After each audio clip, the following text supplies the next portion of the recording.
মোৰ পত্নী বুলি নহয়, এইটো ৰাইজে বাছি লৈছে সঁচা মোৰ পত্নী হয়, কিন্তু সেইটো চইচটো ৰাইজৰ পাব্লিকৰ চইচ এই হিচাপত কেণ্ডিডেট দিছে। আৰু এৰিয়াত BPF দল হিচাপে 11টা সমষ্টিত যিখিনি ভোট গ্ৰহণ হৈ আছে, খুব এক্সেলেণ্ট, খুব ভাল খবৰ পাই আছো। মই ৰাতিপুৱাৰ পৰা 7টা বজাৰ পৰা মই খবৰ লৈ আছো, খুব ভাল।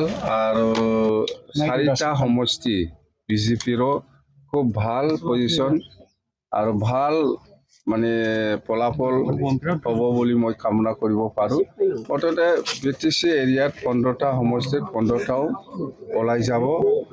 আৰু যিখিনি মই খবৰ লৈছে এতিয়ালৈকে এক্সিলেণ্ট আমাৰ BPF ফালে সকলো জাতি জনগোষ্ঠী সকলো শ্ৰেণীৰ ৰাইজে আমাৰ লগত মানে আছে আৰু আমাক সহায় কৰি আছে।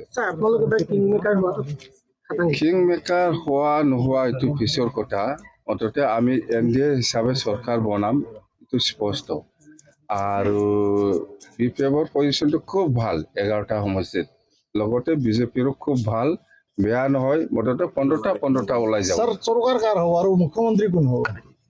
চৰকাৰটো NDA হ'ব আৰু মুখ্যমন্ত্ৰী ডক্টৰ হিমন্ত বিশ্ব শৰ্মা ডাঙৰীয়া হ'ব, এইটো স্পষ্ট।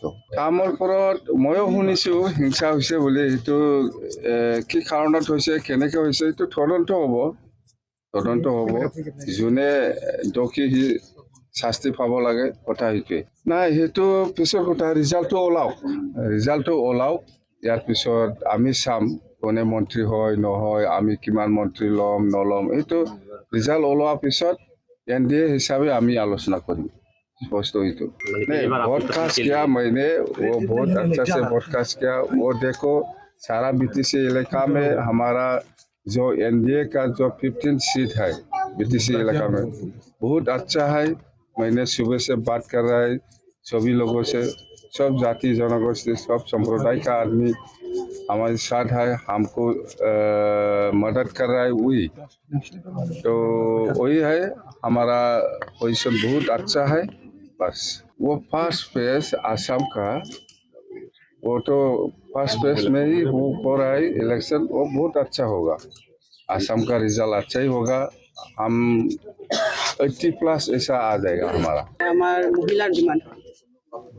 মেডাম, আপনি যেটো এমাজৰা বিজি আছিলে, এমাজৰা আমি বিজি আছিলে, ভোটৰ শেষ হোৱাৰ পিছত ক'ৰবাত দেশ বিদেশৰ যোৱাৰ পৰিকল্পনা? নাই, আমি দেশ বিদেশত ইমান নুঘূৰোঁ।